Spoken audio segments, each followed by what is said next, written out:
Good morning, Esther Ortega. Good morning. And you used to be Sister Consolata Marie. Right, Marie. right. Tell us about yourself. Well, I was thinking about all this, and I remembered what Pat Seaman told us at the beginning of the council. Not the council, but the gathering that we had not too long ago. And she said that we stand on the shoulders of Dominicans, our Dominican mothers. Mm-hmm. And I think that I stood on the shoulders of Dominican women also before I ever thought of Dominican. I mean, really? Because the women in my family were very strong. I think they were shakers and movers, before I ever came. I tried to be shaker and mover where I worked, but it, they. I'm sure you were in your way. They had their, They lived at the time of the revolution of 1910 in Mexico, and it was a very upsetting time in the country. And they had lost their husbands by that time, and so they were women, you might say, they had no power in the nation, and they were recruiting everybody, women and men and everybody. And so they had to make decisions. Did they want to join the revolution, or did they want to, have a peaceful time with their families? So they chose to go to the United States. And that was a hard move, because it was, they had to uproot everything that they knew and go to where they didn't know anything. So they took a lot of courage. And so I've heard stories about them. And I admire what they did. And then my parents also were young. They didn't know each other at that time, Mm-hmm. but they were young, and I think they imbued a lot of those same qualities. And as I remember my parents, they both were very resourceful. They were very hardworking. My dad had learned his trade in Mexico before he left. He was a carpenter, and he used that trade all his life, but he improved it. Wow. And he loved to read. He loved to study, and I think I've studied all my life. And Mm-hmm. of course, I'm a Dominican, so that's part of my life. Mm-hmm.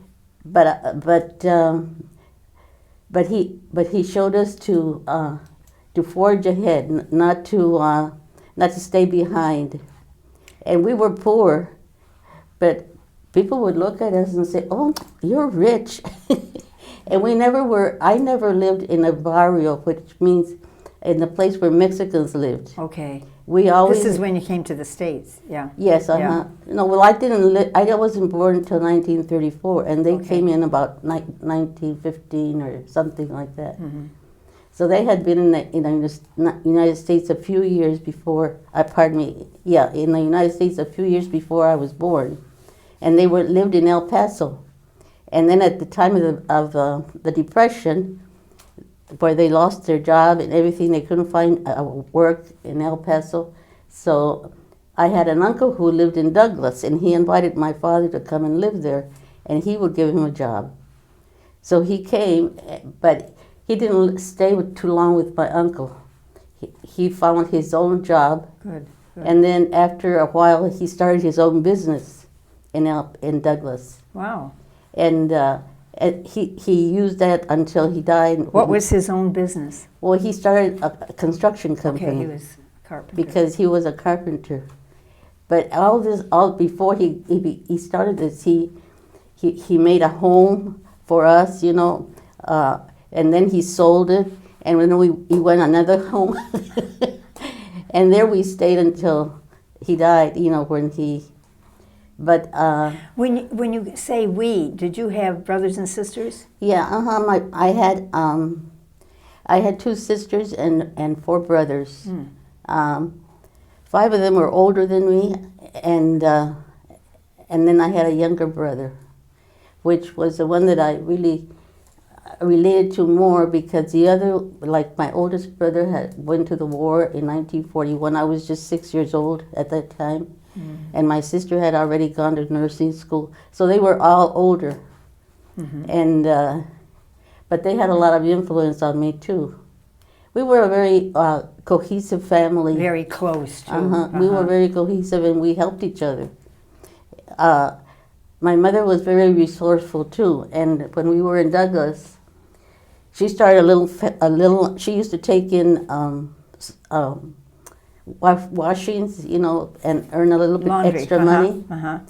But then she decided to have a little chicken farm, and she also was studied. She studied. She used to get the farm journal to see how they raise chickens and the best way to do it and all this kind of thing. So she did that, and she used to get from the little chickens, and we used to put them in the kitchen and keep them warm until it was warm outside because Douglas was cold in the winter. And then we would put them out in the kitchen chicken coop, right? Which my dad would build because we had a lot of land. He had bought all this land because he had these dreams of at that time of having a business. And so he wanted there was a house there, and then he bought 3 lots after, or 4 lots besides the lot the house was on. And so on that lot, we made a chicken coop.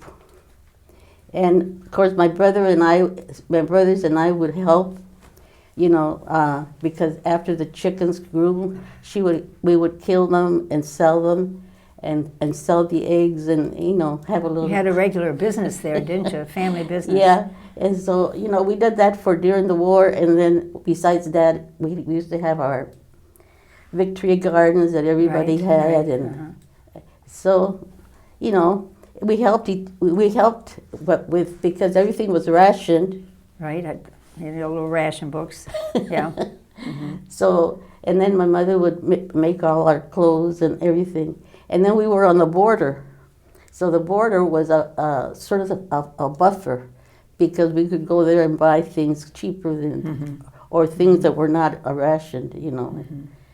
Anyway, so we had a good little life in Douglas. I liked Douglas. Douglas was a little town. It was very safe, and it was a lot of fun because you could run around to the border and make new friends and stuff like that. What about school? Well, I went to a Catholic school. There was a Catholic school in Douglas, taught by the Loretto Sisters. Okay. And my younger brother and I went to. By that time, my older brothers had all graduated from high school. So they didn't. They participated in the Catholic school when they got married, and their children went to. Some of the sisters sometimes tell me, "Oh, I had your nephew," and so on. So, one of my brothers moved out of the city. He was in Tucson, and so he sent his children to the school in Tucson, the Catholic schools. So the Catholic schools were very popular in Arizona at that time. And where did you go to high school? I went to the public school in high school. Is that where your vocation was nurtured? No, I'm not sure where my vocation. I think my vocation was nurtured at home, really. Tremendous values that your family had. Well, you know, they had a different spirituality from the one that we have here, you might say. When I entered, we had the spirituality, you might say, of everything's a sin, for instance, or it was a real strict thing. The spirituality that was at home was a very simple spirituality, where God is present with us always. And I remember one of the things my mother used to do was she would bless us before we left home. Anywhere we went, if we left the house, she would say, "God bless you, God be with you." So we were always conscious of that presence of God. That's the spirituality, the strictness and all of that, I always think of as the religion. Yeah. Well, so, I suppose that we didn't say that's then, religion. no. It was all one for us, Mm-hmm. and we didn't have the. For instance, we had mostly Irish priests, and Irish priests were very strict. You know, they were very strict in their. So that was kind of like the spirituality that was imposed on top of the spirituality we had at home. Interesting. And my mother always had a little altar at home, which was common in all the homes. Maybe it was in your home too. I don't know. Right. Yeah, a lot of them. And the saints were very important. Mm-hmm. And I remember one saint that was Santo Niño de Atocha, which is something that is similar to the infant of Prague. It was the infant Jesus. Correct. But it was a different one because the infant the infant of Prague is dressed in robes of like royalty, because I used to make the robes when I was in Chicago for the one we had in the convent. Mm-hmm. But this infant used to sit on a throne like this, like a chair, and had a hat, and he had a staff, and they would. The story was that he would disappear at night to go help the poor.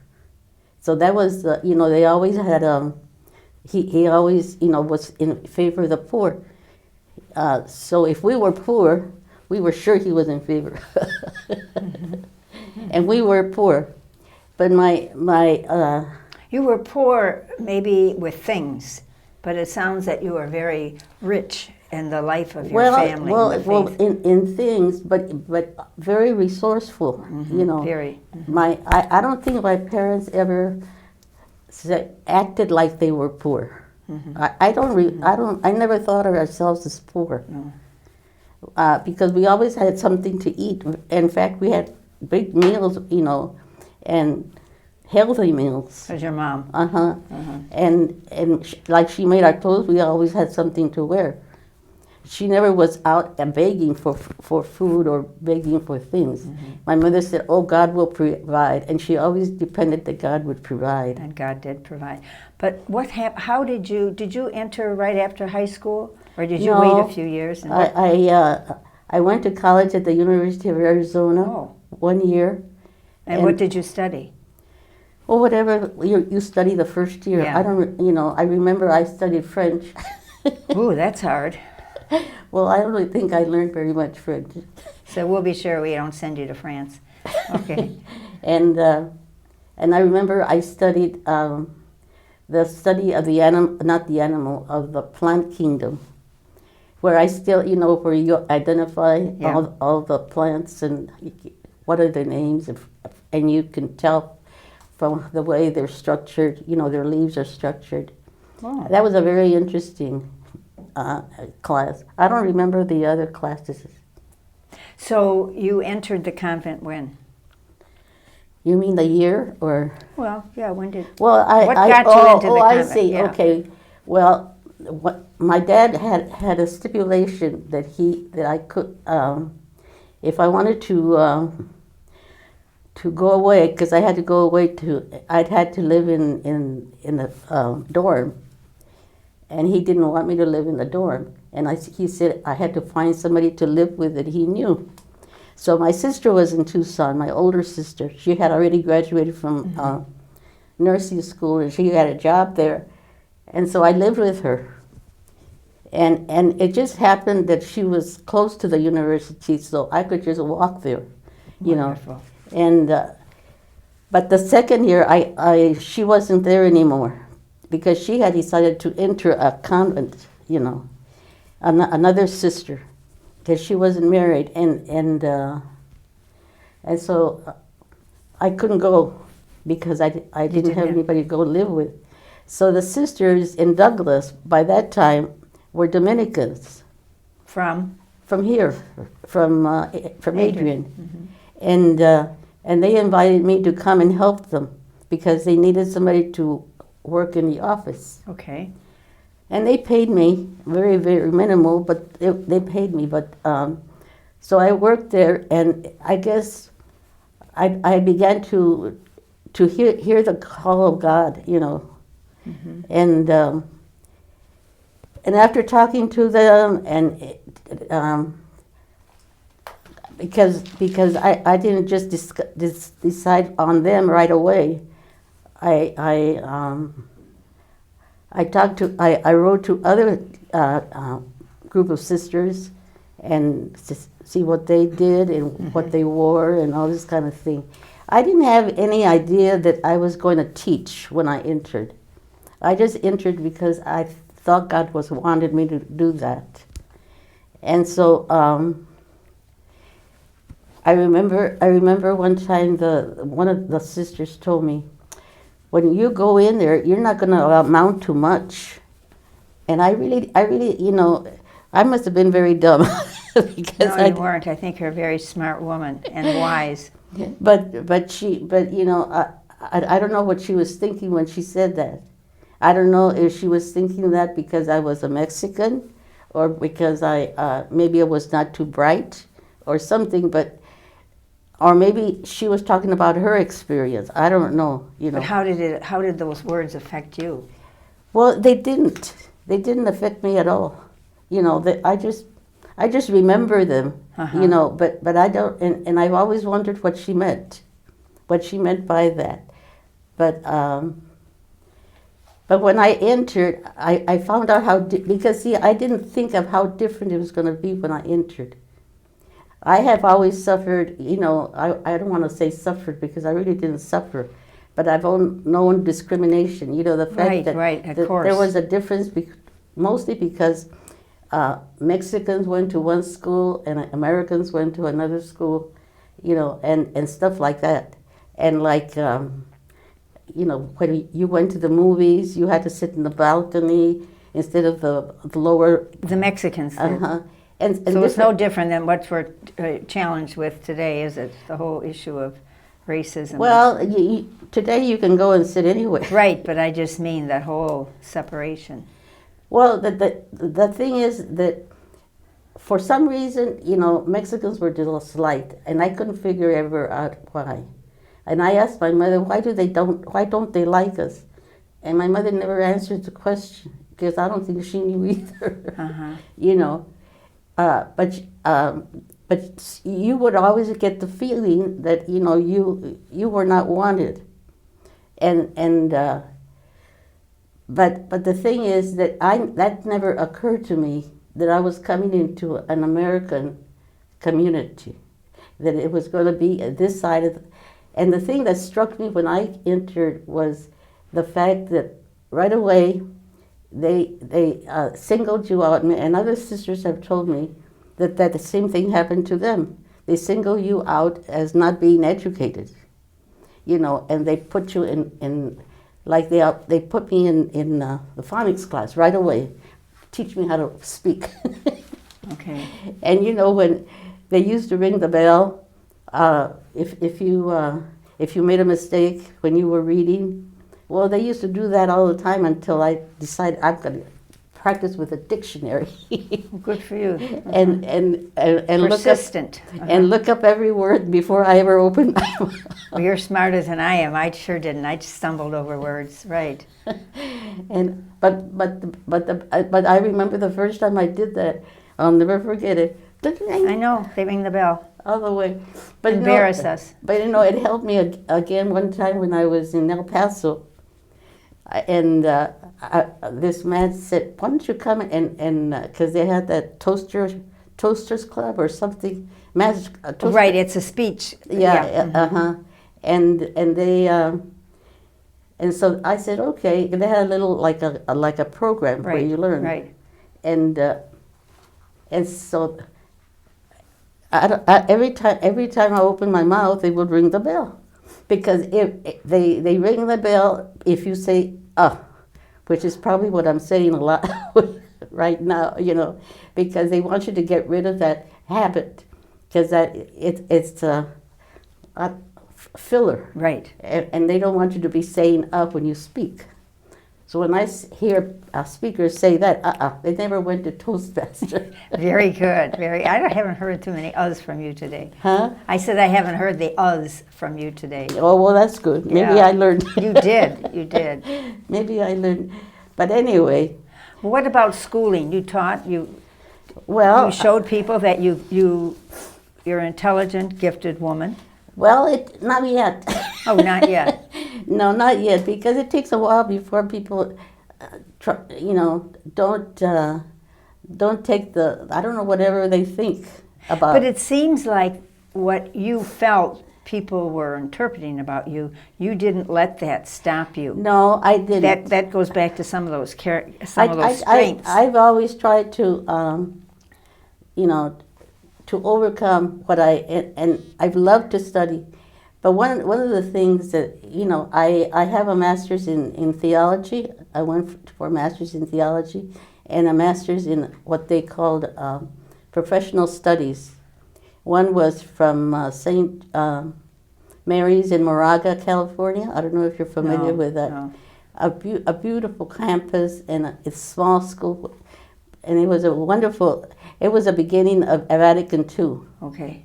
And Vatican II was just an eye-opener for me. Good. And then the other... In what way was it an eye-opener for you? Well, first of all, because it brought my experience at home of spirituality right. with the scriptures, and just the fact that God is active, because the God of my, that I taught in the catechism, and I was trying to teach the children, which wasn't, good, was a static God, a God that I was up there watching you. and it was just a beautiful experience. And it was an experience where they had, instead of having I can't remember even now, the three marks of theology. But they put the theology in a thematic way, and each summer that we went, they taught a theme. Okay. For instance, I think the first theme was the Trinity, and they taught the three branches of theology from that theme. Right. And it was very rich. Mm-hmm. It was very rich because you got the biblical and all the others, in there. And then it was a small group, and for each part, they had a professor. And the Christian brothers were the ones that taught, but they got other people to teach too, other people that were not Christian brothers. And they're very intelligent people. I liked them. Mm-hmm. They were very thorough and very kind, and they really helped you. And besides betterment of yourself, how else did you use these degrees in your teaching? Well, I always tried to learn, because I wanted to teach adults. I had been teaching children, but I wanted to move to adults because I thought, well, we're teaching the children, but are they getting this at home? God, good point. So I said, well, why don't we teach the adults too? Excuse me. So I went into adult education, but I didn't think that I really could teach adult education. I'm going to hold this because you don't need it. Thank you. I really I wanted to teach adult education, but I didn't think I had the skills to do it. Because I figured there were other ways to do it. Mm-hmm. So I tried to find a school that had things on adult education. And at that time, it was very difficult. Schools did not have it. And that was another thing that I never felt prepared to go and teach or to do any of the work that I went to school. It was like I learned it on the way. Uh-huh. I learned it, when I got there, by what came to me. I studied it at that time, And even though I had studied behind, I went to Siena, and I took all the courses for teaching children and so on that Sister Hilda would give us when I was in Chicago. But nothing for adults. Well, at that time there was nothing for adults, but I used it to train myself. First of all, I used many of those skills to train myself, and then to train teachers when I was a DRE in Albuquerque and El Paso. You know, I would teach the catechist. Mm-hmm. So you know, but I never seemed to find them in the college level for some reason. I don't know. Maybe I just didn't look the right place. But I went to I went to Moraga for a theology degree, and then I went to St. Regis in Denver. It was a Jesuit college too, or university, and they had a special program that you could study during the summer, but and you could study it for during the year by working with the people in where you worked. Well, I found that very hard to do because I didn't find I had to read too much, and I didn't have the professors to help me, you know, to give me more input, more professional input. But I managed to finish. Well, and you did teach the adults after. You did teach them. Well, oh yeah, I would work with them. Right, sure. See, but I never felt like I was being successful. But you were giving what you had studied. You were giving the fruits of your labor. And see, I think the thing that this program wanted us to do was to get input from the people. It was like, what do the people think? What do the people that you work with think about what they want to learn, or what, you know? And that was very helpful too. Oh, you know, good. I just wanted to get ideas. Mm-hmm. You know, I would see these good speakers, and I say, "How do you do that?" You know, and you do it a lot of times by being yourself. Well, you know, and books can't teach you that. That comes from within you. And look at the models you had in your life. You know, with your parents. Yeah. I mean, the courage and the persistence and the creativity. Yeah, and so anyway, that was, you know, my experience with a school at St. Regis. I don't know exactly how you pronounce that, in Denver. It was a good school, you know. Tell me this: what was it, or what experience did you have where you really believed in yourself that you could be giving to others from all that you had been given? I mean, you seem to just move right on to the next thing, and what was it that? Well, one of the things that moved me out of the children's was the fact that they gave me a 4th grade class. I had been teaching 6th grade, and I had found that very exciting, you know, because they're more adult. Yeah. But then they gave me this 4th grade, and it was at a time when the kids were beginning to waken up, because when they were little, you know, when they were in 2nd grade, and that was my first class. They were perfect, you know. They were very good little kids. I didn't have to worry about the discipline.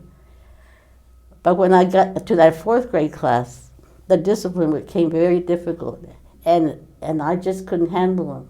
Mm-hmm. I felt like I was putting a boiling pot with putting a cover on a pot all the time, and so I decided, no, this is it. So you got out of teaching. I got out of teaching, and then Jean O'Loughlin was at a time when we were having those 3 superiors, you know, provincials, right. And she said she invited 3 of us to go to this school that they were closing, and she says, why don't you go and try a teamwork approach to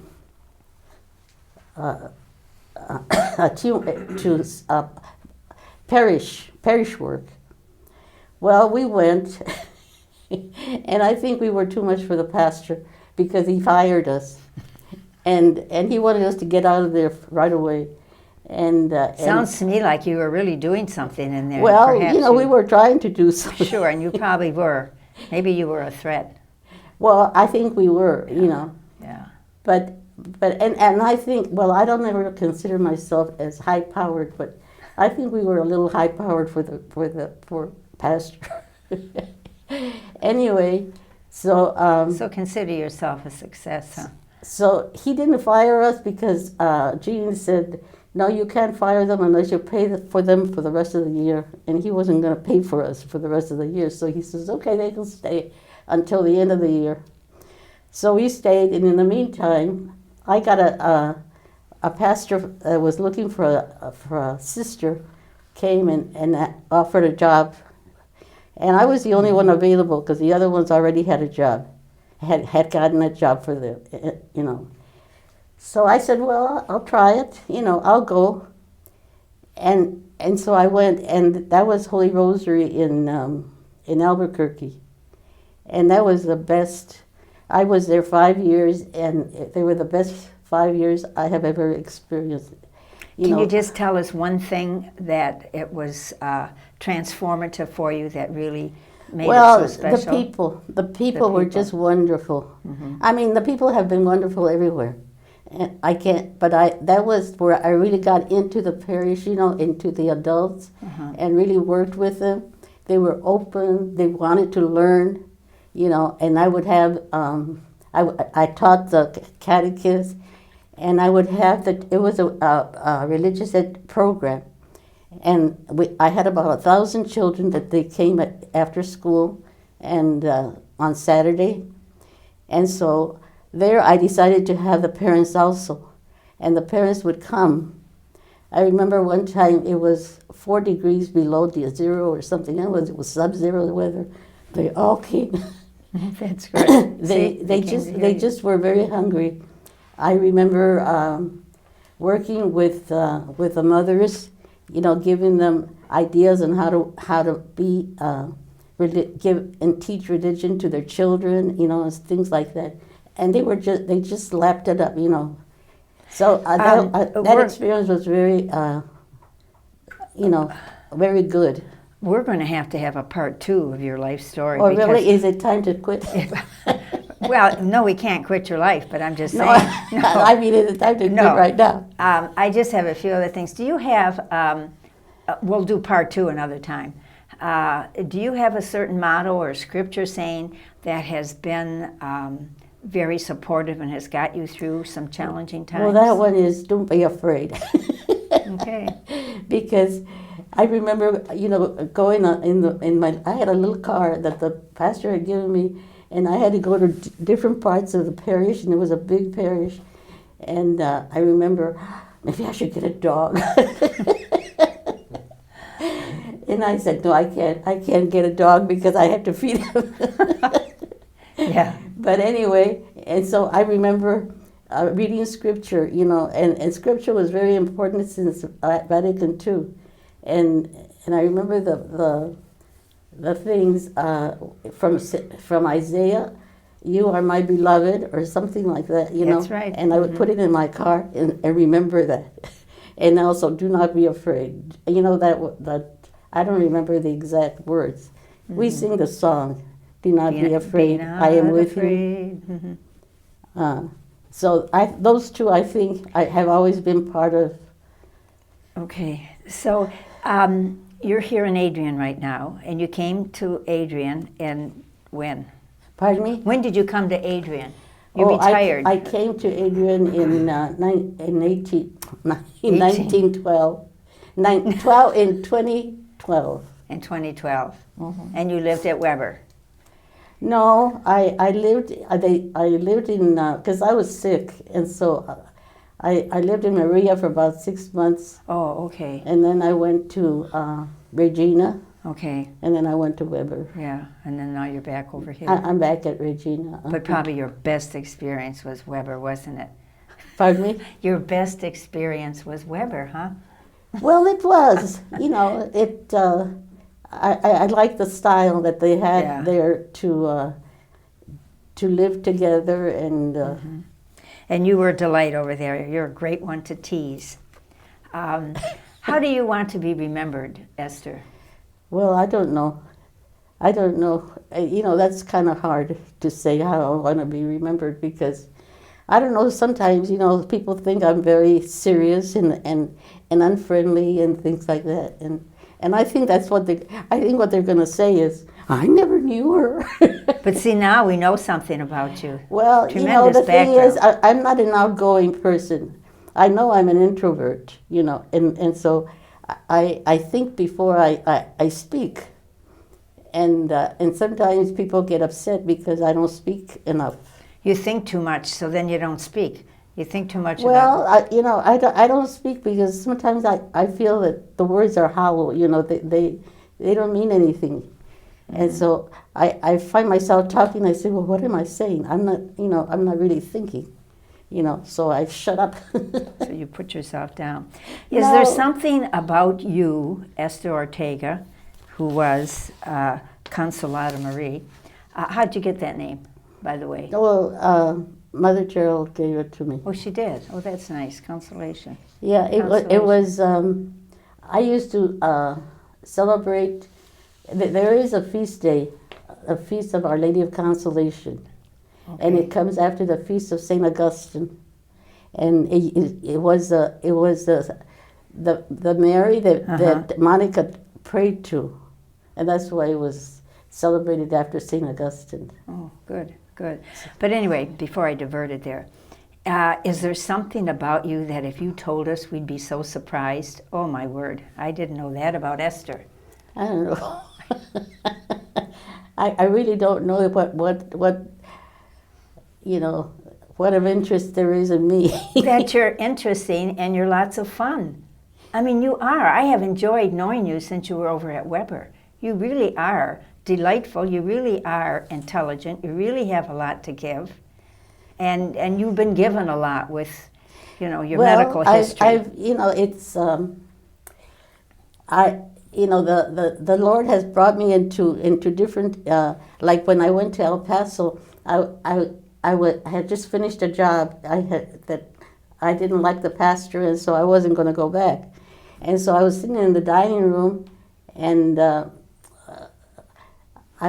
they were with other sisters there, because I wasn't, you know, I was just like passing through. And I said, well, where do you think I should apply? You know, that's all I said. And one of them said, well, why don't you try El Paso? Because they have a good bishop there. Okay. So I applied to El Paso, and I got all this flood of letters from El Paso, you know, where they wanted me to interview.